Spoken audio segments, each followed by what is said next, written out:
Hey, it's time to work on the 356 again this week.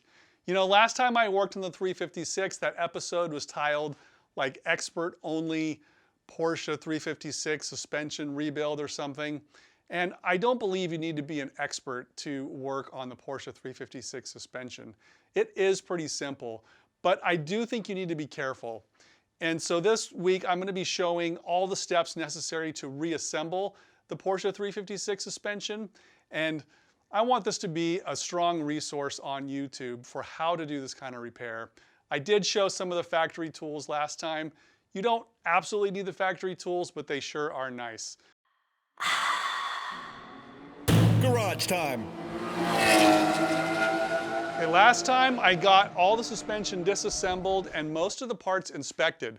There's only the Kingpin bushings that I didn't push out because I didn't have the correct tool and I didn't want to damage anything. Since then, I took this old piece of steel, I think it's an input shaft, it might be a Volkswagen input shaft actually, and I turned it down on the end so it's got a stepped face on it so I can push those bushings out.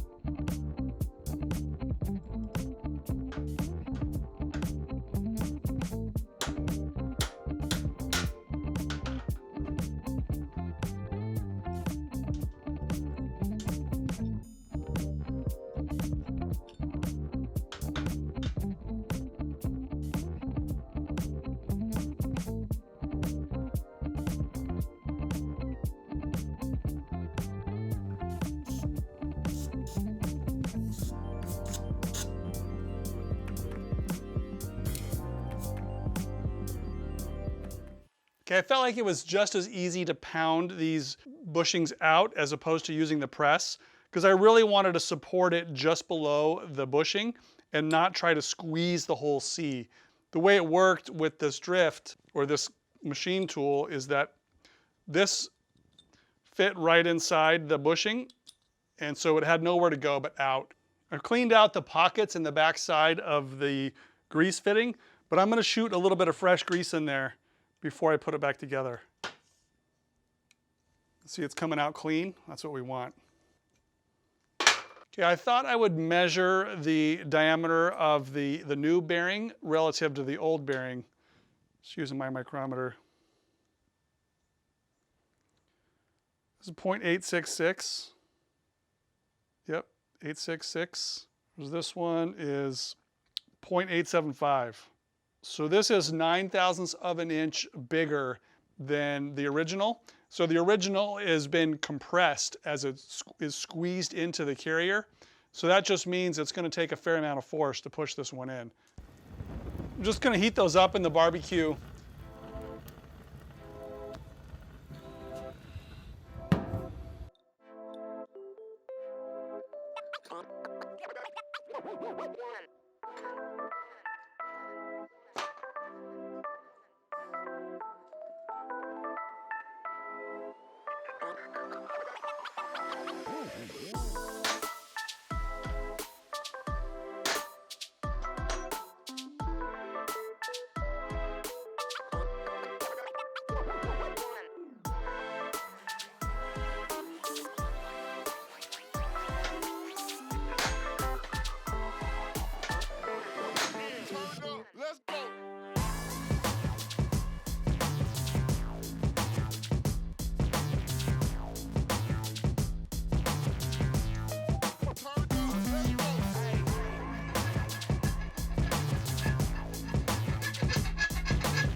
All right, these are the new sleeve bearings installed, and I've just smoothed them or leveled the top of the brass with that of the steel housing, so it's a pretty flat surface. And then also, you can't see on this one, but I filed the notch in similar to how this one was. My bearings didn't come with a notch. You just have to put them in with a little file. No big deal.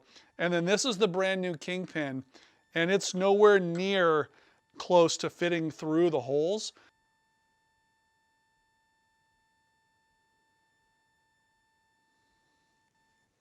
Okay, 0.693. Kingpin is 710. So remember, when I pushed it in, the bearing needed to shrink down inside the hole. Well, the inner diameter must have also shrunk because the Kingpin won't fit in. So that's what the reamer's for. And so I did buy the reamer tool. This is brand new. So it has a starting end right here, and then this is the portion, this is a tapered pin, and then this is the portion that makes it the final size. It's about 708. So let's run this through.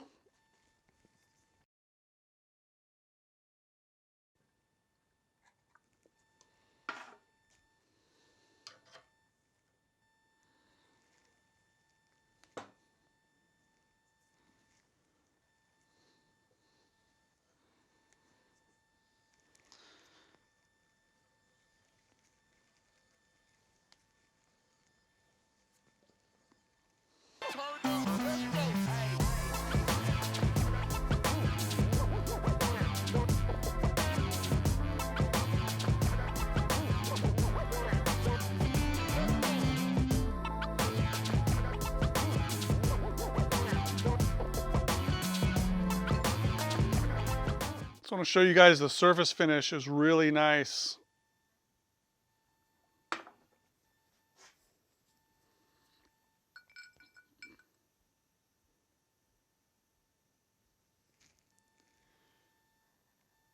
Yeah, that's really nice. Oh, perfect. Pretty ingenious the way this works. So when you inject grease into here, it travels into the link bushings, but also some of that grease will travel inside the hole of the Kingpin. All that grease is going to travel up to the top area where there's a hole here and there's a hole here. So then that grease gets pushed out into these bushings I just put in. That is really important. Not only does it grease the surfaces, but it pushes out any water or dirt that may accumulate in those housings. Here they are side by side. Okay, next up is a measurement between the offset between this plane. There's a seated surface in here. This plane and this plane has an offset. So I made this little hockey puck thing out of aluminum. It goes inside the hole. And then the factory manual shows this clamped in a vise. And then you just measure the offset distance and compare the two. So I'm going to set that up now.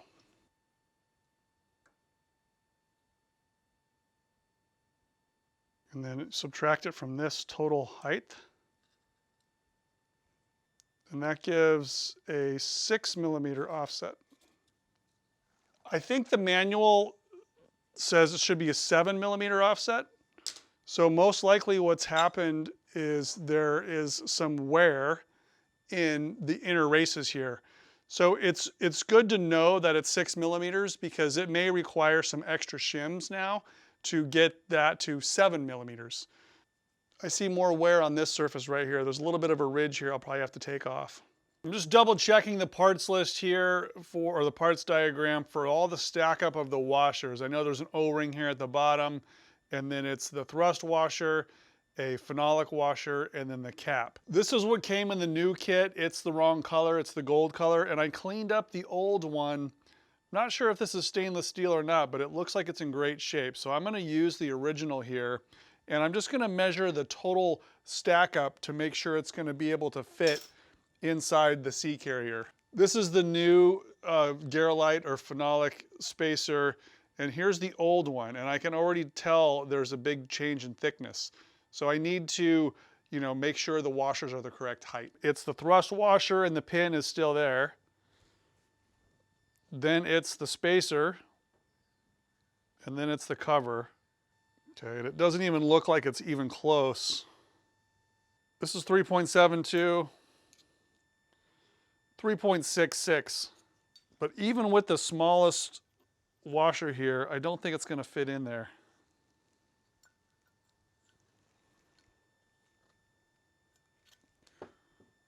I'm going to try with the old one.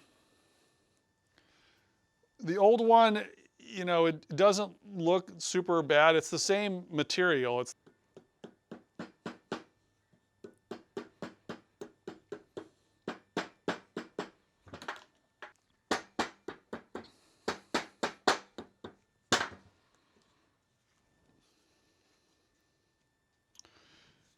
Okay, it fits pretty well with the old spacer, the old washer, or the phenolic spacer. So I don't feel any play up and down. It feels pretty tight. So I'm inclined just to use the old one versus the new one. This is where the O-ring goes, right inside there. Also doing one last check just to make sure that I have the right carrier on the right side.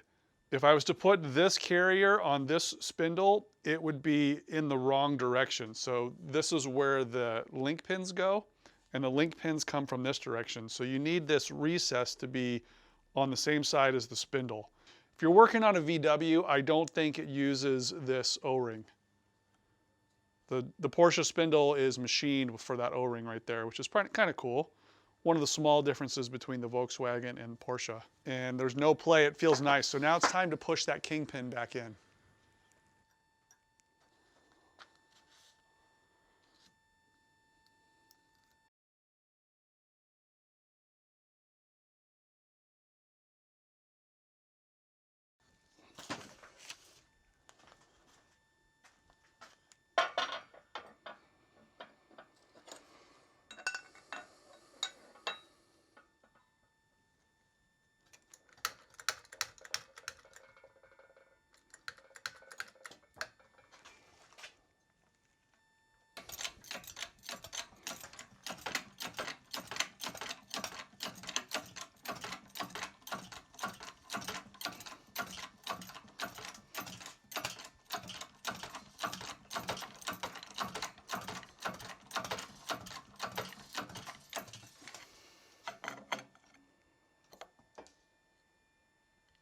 This feels great. No play, really a tight fit. And I got the Kingpin pressed in. You can see it's just hiding down there in that hole. So it's centered inside the stub axle. So everything is now ready to go. Well, I also wanted to show you this contraption here in the bottom. There's a lot of friction here in the middle, and that tends to compress the bottom of this. So in order to support it, I put the link pin and the bushings in. That prevents this hole from ovaling out. I'm working on the other side. This will be the passenger side. And I used all my best parts to get a tight fit on the driver's side. So now that I put the original phenolic shim in the passenger side, it's too loose. There's a little bit of play. So the only option I have now is to take about 0.1 of an inch off of the new spacer and replace the old one. Yep, we got a ways to go. I knew I had to get some sanding in today.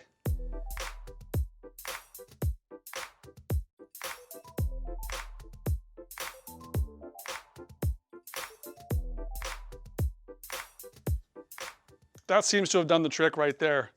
Okay, next up, it's time to push the link pin bushings back into the carrier. Now, my kit apparently was a Volkswagen kit, and it came with these steel bushings. And it's recommended for heavier duty or longer life, these bronze bearings. The only thing you got to pay attention is this grease hole has to line up with this grease fitting here. So this link pin will stop on the recess when this is flush. So that's why I'm doing it from this side. Okay, the hole's lined up with the grease pin or in that recessed area. So we should be good to go.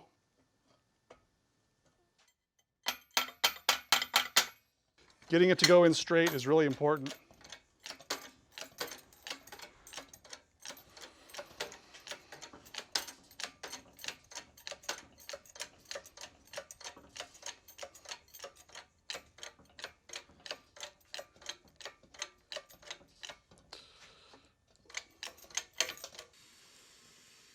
Now I'm using a cut-off link pin to push it in the rest of the way.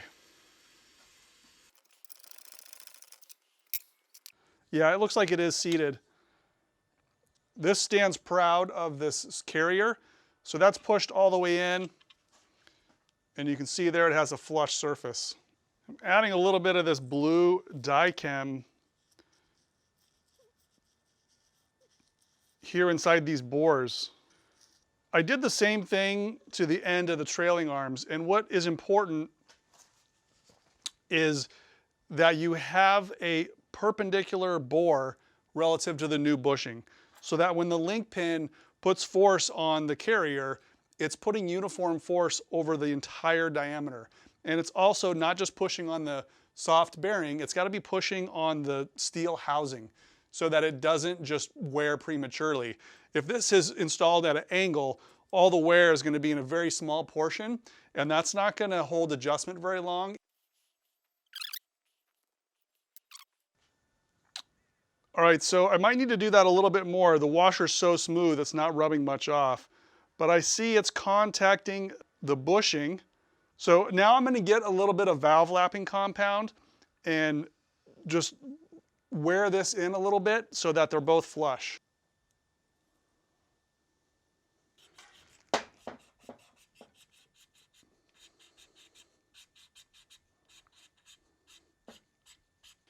Okay, this helps see the wear a little bit better too. So right now I'm still getting good contact on the new bearing, but it's really not making contact yet to the housing.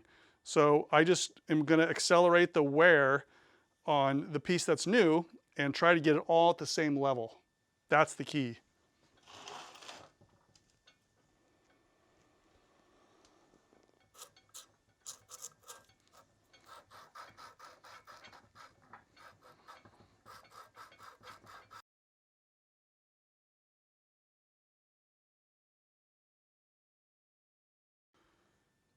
Yeah, I've finished lapping these surfaces flush, and this one is really nice. It's got 100% contact all the way around the diameter, and between the bushing and the steel, it's very, very level.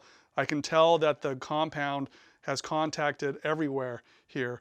This side, I did pretty well on this one.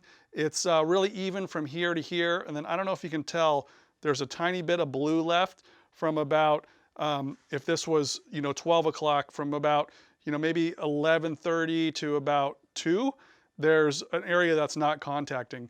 So rather than just continually wear down the part, I think that's close enough. I think I made it improved with the valve lapping compound. Okay, on this side of the carrier, these bushings are very long, so I'm flattening them to the carrier with a file. Yeah, I got this protruding bushing, down closer to the steel. I'm going to stop here and put some die chem on so I can tell how planar this is or perpendicular it is to the hole here.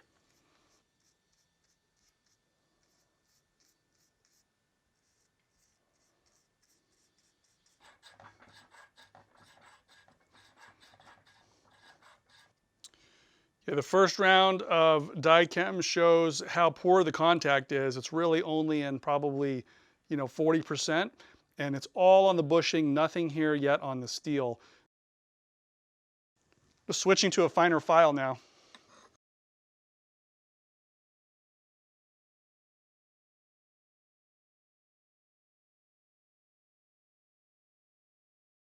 Okay, things are improving. I got 100% around this diameter, but it's all on the bushing, only a tiny little bit here on the steel. Okay, I finally got down far enough on this one. It has good contact all the way around.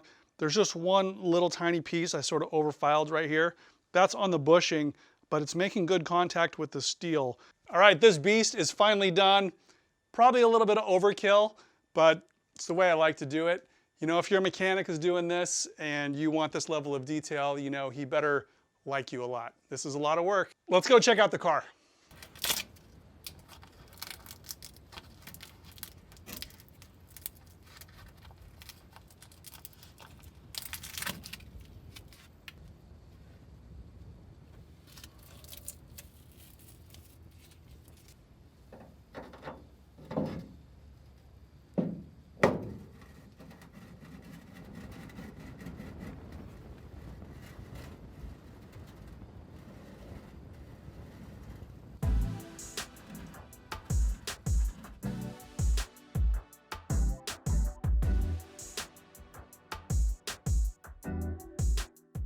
Okay, this little gizmo here is going to be a grease scraper. I'm trying to clean out the torsion tubes.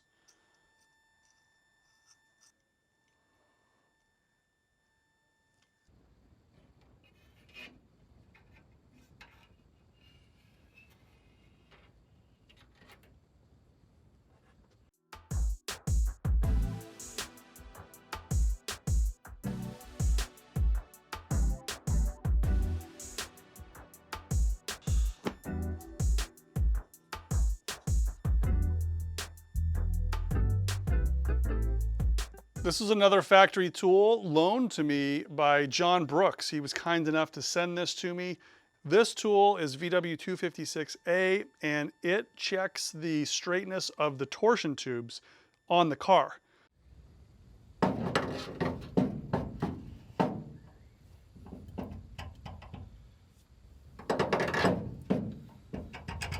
The issue with this tool is that it's too loose on this end,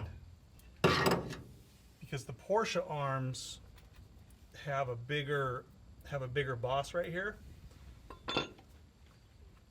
So this piece is from P70, and this is an adapter.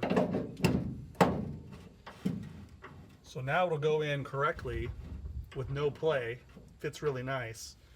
But the issue is this one is still loose, and I only have one of those bushings.